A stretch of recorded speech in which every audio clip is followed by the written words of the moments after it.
Hello everyone, सभी को नमस्ते। मैं जा रही हूँ कानपुर। तो आपको पता होगा कि मैं लखनऊ में रहती हूँ और मेरा मायका कानपुर में है। तो मेरी बेटियों की जो है छुट्टी हो गई थी स्कूल की फाइनल एग्ज़ाम के बाद 10 दिन की। तो मैंने सोचा चलो जाते हैं कानपुर। तो मैं पहुँच गई थी करीब 12-1 बजे। तो मम्मी दोपहर के खाने की तैयारी कर रही थी। मेरी भाभी भी वहीं रहती हैं कानपुर में, पर इस समय उनकी भी बेटी की छुट्टी हुई है तो वो भी गई हुई थी अपने मायके, और मेरी भतीजी भी गई हुई थी। तो मम्मी रोटी बना रही थी। बहुत सिंपल सा खाना था लेकिन बहुत ही टेस्टी था। ये था आलू मंगौड़ी की सब्ज़ी, रायता बूंदी का, खीरा सलाद में, और मूली के लच्छे, रोटी और चावल भी था। खाना हम लोगों ने खा लिया। मेरे पापा भी आए हुए थे। मेरे पापा बाहर रहते हैं, कानपुर में नहीं रहते हैं, तो उनकी जॉब बाहर है। मेरी बेटी से वो जो उनके नाना हुए तो वो कह रहे थे चलो मेरी सेवा करो, हाथ पैर दबाओ। तो फिर खाना वाना खाने के बाद फिर मैं बाहर देख रही थी। मेरे बाहर का है ये घर का, ज़्यादा अच्छा लगता है मुझे अपने बहुत घर जाके। वैसे मतलब ससुराल में लखनऊ में भी अच्छा लगता है, बट कानपुर पहुंचती तो बहुत ज़्यादा ही अच्छा लगता है, रिलैक्स फील होता है। तो ये मेरी मम्मी का छोटा सा गार्डन था जो उन्होंने बाहर बालकनी, जिसको हम लोग छज्जा बोलते हैं, वहाँ लगाया हुआ है। गेंदे, टमाटर, ये वाले जो टमाटर थे ना, तो ये बड़े छोटे छोटे टमाटर। तो मम्मी दिखा रही कि बेटा ये देखो ना, ये छोटे छोटे उगते हैं, ये बड़े भी नहीं होते। तो मैंने ना कहीं देखा हुआ, तो मैंने बोला मम्मी ये शायद चेरी टमाटो हैं, जो चेरी वाले उनको बोलते हैं। तो ये बड़े नहीं होंगे, ऐसे छोटे छोटे ही रेड हो जाएंगे। देखने में बहुत अच्छे लग रहे थे, करीब 20-25 थे, और उसके पहले मम्मी कई सारे तोड़ भी चुकी थी।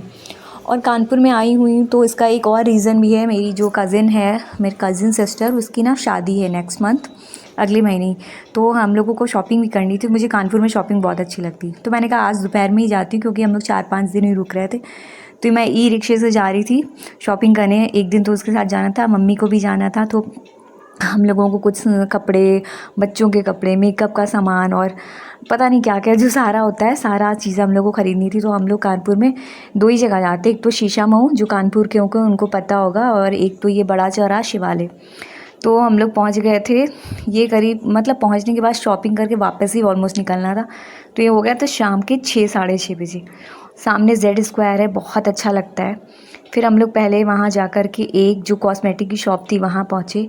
आप शिवालय जाएँ, कॉस्मेटिक शॉप में इतना अच्छा लगता है देखने में। फिर मैंने एक ये जो आर्टिफिशियल हेयर का होता है ना, वो मैंने लिया। शाम को फिर घर पहुँचे तो मम्मी ने बोला क्या खाओगी? तो मैंने कहा मम्मी समोसे बना लो। बोली हाँ थोड़ा सा मैदा रखा है होली वाला। तो वो उन्होंने उसके समोसे बनाए, बस 8-10 ही बने थे, और वो उसको बिल्कुल अच्छे से बना करके और हम लोगों को दे रही थी। बच्चे बोल रहे थे वाह नानी के हाथ के समोसे।